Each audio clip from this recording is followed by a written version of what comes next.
বিভিন্ন রকম সবজি খেতে তো আমরা কম বেশি সকলেই খুব ভালোবাসি, কিন্তু কারা কারা আমার মতন আছেন যারা সবজির থেকেও সবজির খোসা খেতে বেশি ভালোবাসেন?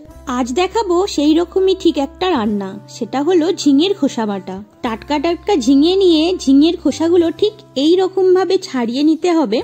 তারপর একটা মিক্সার গ্রাইন্ডারের মধ্যে সেগুলো নিয়ে অল্প পরিমাণ একটু জল দিয়ে সেটা ভালোভাবে পেস্ট করে নিতে হবে। কড়াই গরম হয়ে এলে কড়াইয়ের মধ্যে দিয়ে দিতে হবে বেশ কিছুটা পরিমাণ সর্ষের তেল, একটা গোটা শুকনো লঙ্কা আর কিছুটা পরিমাণ কালো জিরে।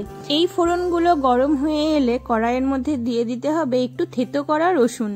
এই রসুনটা ততক্ষণ পর্যন্ত নাড়তে হবে যতক্ষণ না এর স্মেলটা বেরিয়ে যায়। এরপর এর মধ্যে দিয়ে দিতে হবে কোচানো পেঁয়াজ, আর পেঁয়াজগুলোকেও ঠিক লাল লাল করে ভেজে নেব।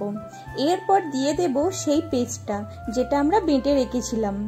এই পেস্টটা দেওয়ার পর খুব ভালোভাবে নেড়ে ছেড়ে নিতে হবে। বেশ কিছুক্ষণ নাড়াচাড়ার পর দেখবেন এটা থেকে জল বেরোতে শুরু করেছে। ঠিক সেই সময় এর মধ্যে দিয়ে দেবেন পরিমাণ মতো লবণ, হলুদ গুঁড়ো, জিরে গুঁড়ো, ধনে গুঁড়ো আর কিছুটা পরিমাণে আদা বাটা। সব কিছু আবারও একসঙ্গে মিশিয়ে ভালোভাবে এটা কষাতে হবে বেশ কিছুক্ষণ ভালোভাবে কষিয়ে নেওয়ার পরে আমি এর মধ্যে দিয়ে দেব একটু সামান্য পরিমাণে লঙ্কার গুঁড়ো। যেহেতু আমি একটু ঝাল ঝাল করে খাবো, কিন্তু আপনারা চাইলে অবশ্যই এটা স্কিপ করতে পারেন। আর দেব একটু টেস্ট ব্যালেন্সের জন্য পরিমাণ মতো চিনি।